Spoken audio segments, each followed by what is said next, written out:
हरे कृष्णा हरे राम। गीता का यह श्लोक क्षत्रिय होने के नाते अपने विशिष्ट धर्म का विचार करते हुए तुम्हें जानना चाहिए कि धर्म के लिए युद्ध करने से बढ़कर तुम्हारे लिए अन्य कोई कार्य नहीं है, अतः तुम्हें संकोच करने की कोई आवश्यकता नहीं है। एक क्षत्रिय का होता है सत्य के लिए लड़ना। सबसे पहला कर्तव्य होता है क्षत्रिय धर्म का कि सत्य के लिए लड़े।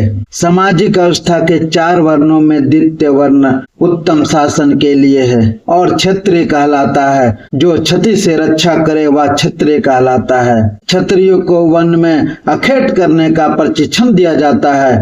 क्षत्रिय जंगल में जाकर शेर को ललकारता है और उससे आमने सामने अपनी तलवार से लड़ता था। शेर की मृत्यु होने पर उसकी राजसी ढंग से उचित की जाती थी। आज भी जयपुर रियासत के क्षत्रिय राजा इस प्रथा का पालन करते हैं। क्षत्रियों के विशेष रूप से ललकारने तथा मारने की शिक्षा दी जाती है, क्योंकि कभी कभी धार्मिक हिंसा अनिवार्य होती है। इसलिए क्षत्रियों को सीधा संन्यास श्रम ग्रहण करने का विधान नहीं है। राजनीति में अहिंसा कूटनीति चाल हो सकती है, किंतु यह भी कारण या सिद्धांत नहीं रही। धार्मिक संहिताओं में उल्लेख मिलता है, युद्ध में विरोधी ईर्ष्यालु राजा से संघर्ष करते हुए मरने वाले राजा या क्षत्रिय को मृत्यु के अंतर वे ही उच्च लोग प्राप्त होते हैं जिनकी प्राप्ति यज्ञ अग्नि में मारे गए पशुओं को होती है। अतः धर्म के लिए युद्ध भूमि में वध करना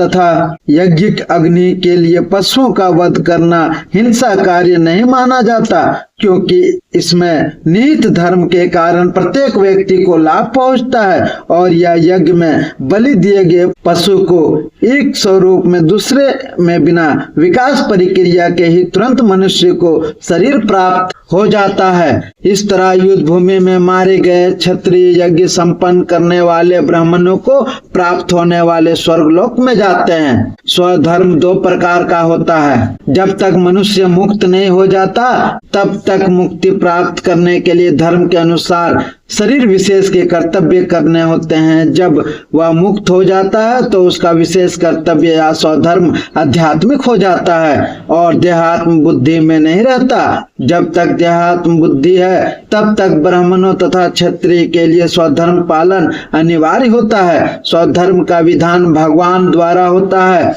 जिसका स्पष्टीकरण 4th अध्याय में किया जाएगा।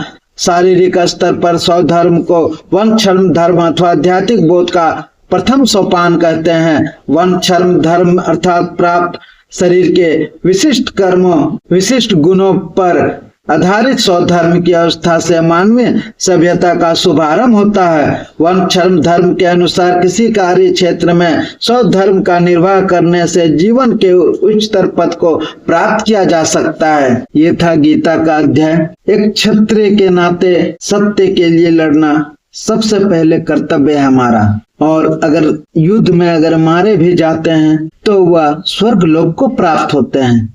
हरे कृष्णा हरे राम।